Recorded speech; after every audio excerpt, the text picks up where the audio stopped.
मित्रांनो, भ्रष्टाचार, घराणेशाही आणि लांगुल चालनात आकंठ बुडालेले इंडी युतीचे सगळे नेते वेडेपिसे होऊ लागलेत. आता ह्यांनी 2024च्या निवडणुकीचा त्यांचा खरा जाहीरनामा सादर केलाय.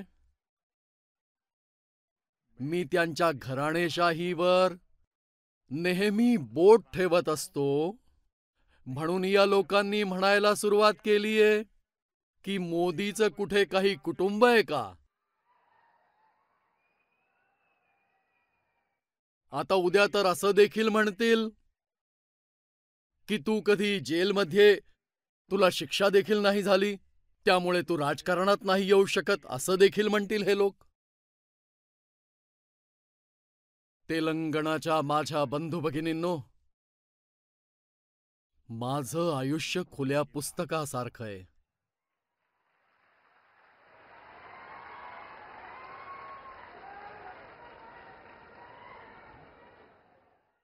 आता मला देशवासी चांगल्या प्रकारे ओळखतात, जाणतात. माझ्या क्षणाक्षणाची माहिती देशाला असते. आणि कधी मी रात्री उशिरापर्यंत काम केलं आणि ती बातमी बाहेर पडली, तर देशातले लाखो लोक मला पत्र लिहितात आणि सांगतात की एवढं काम नका करू, थोडी विश्रांती घ्या. हे हे प्रेम, बंधू भगिनींनो, एक स्वप्न बाळगून लहानपणी घर सोडलं होतं. आणि मी जेव्हा माझं घर सोडलं तेव्हा एक स्वप्न बाळगून पुढे जात होतो की मी देश बांधवांसाठी जगेन.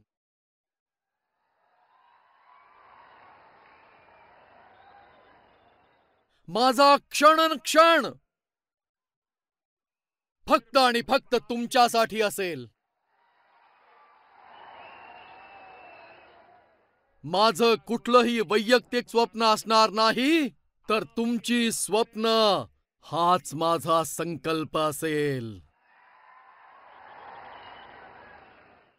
आणि आयुष्य खर्ची घालेन तर तुम्हा लोकांची स्वप्न पूर्ण करण्यासाठी, तुमच्या मुलांचं भविष्य उज्ज्वल करण्यासाठी.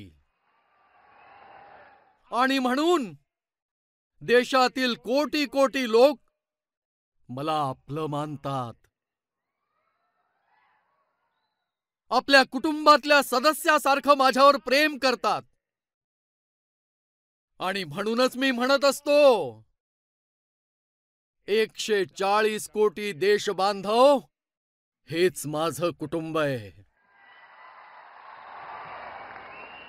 हे तरुण लोक हेच माझं कुटुंब आहे. आज देशातल्या करोडो मुली, माता, भगिनी हेच मोदीचं कुटुंब आहे. आज देशातला प्रत्येक गरीब हा माझं कुटुंब आहे. आज देशातली कोट्यानुकोटी मुलं, वयस्कर लोक हे मोदीचं कुटुंब आहे. ज्याचं कुणीही नाहीये तेही मोदीचेच आहेत आणि मोदी त्यांचा आहे. माझा भारत, माझं कुटुंब.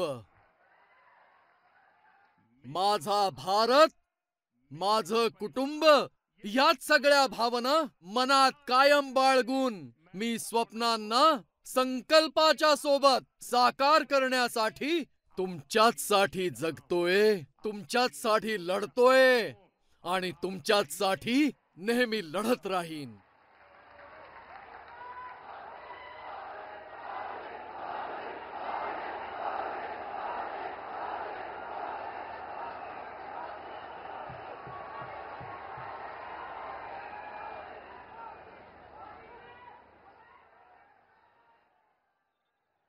म्हणून